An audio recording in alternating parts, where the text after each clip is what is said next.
Hello everyone, আসসালামু আলাইকুম। Welcome back to my channel. আজ তোমাদের সাথে আরও একটি নতুন ব্লগ ভিডিও নিয়ে চলে এসেছি আমি সাদিয়া। তো ভিডিওটি তোমাদেরকে সম্পূর্ণ দেখার অনুরোধ রইল। আজকে আমাদের পুচকুটাকে তোমাদেরকে দেখাবো। এই দেখো, পুচকুটা ঘুমে বিভোর, অতিরিক্ত ঘুম পাচ্ছে। ওর বয়স মাত্র 1 দিন। দেখো কতটা কিউট। আসলে আমরা যারা গ্রামে বাস করি, এইগুলো হচ্ছে হাঁস, মুরগি, ছাগল, গরু, এক একটা ইমোশন। এদের প্রতি কেন জানি না এত পরিমাণ ভালোবাসা কাজ করে।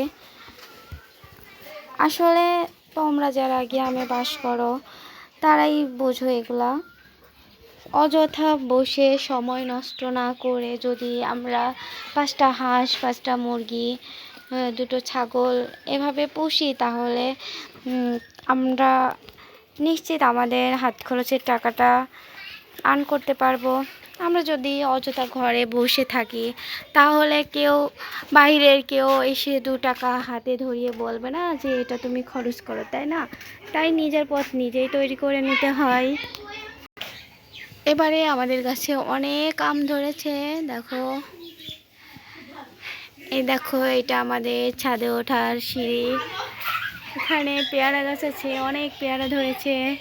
আমাদের এখানে জায়গা কম থাকার কারণে এই রকম সিঁড়িটাই দেওয়া হয়েছে, যেখানে এই সিঁড়িটা দিলে যখন তখন এটা সরানো যায়। যখন এইদিকে কাজ চলবে তখন এটা সরিয়ে নেওয়া যাবে।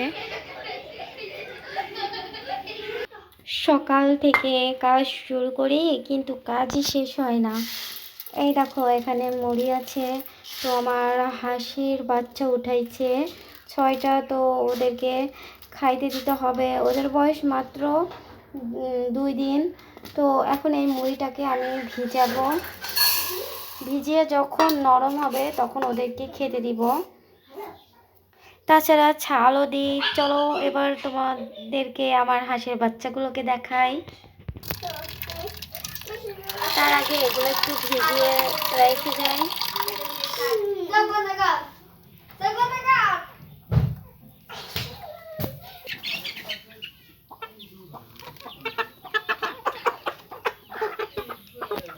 সবাই এখন ঘরে উঠবে, তো ওদেরকে কিছু খাইয়ে দিচ্ছি। এই দেখো আমার কিউট কিউট হাঁসের বাচ্চাগুলো। দেখো, ওরা মুড়ি খাওয়ায় বিজি।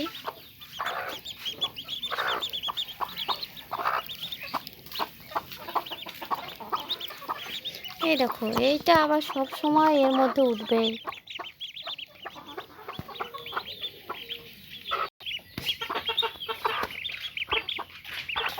ওদের জন্য এই ঘরটা বানানো হয়েছে।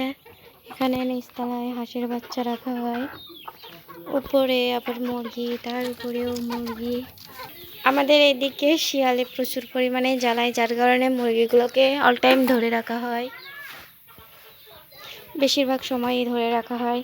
তো বন্ধুরা, বলো ভিডিওটা কেমন লাগলো। যদি আমার কোনো কথার মধ্যে ভুল ত্রুটি হয়ে থাকে প্লিজ ক্ষমা সুন্দর দৃষ্টিতে দেখবে। আসলে মানুষ মাত্রই ভুল। তো আজকের মতো এই পর্যন্তই। দেখা হবে আবার কোনো একটা ব্লগ ভিডিও নিয়ে। সবাই ভালো থাকবে, সুস্থ থাকবে। আল্লাহ হাফেজ।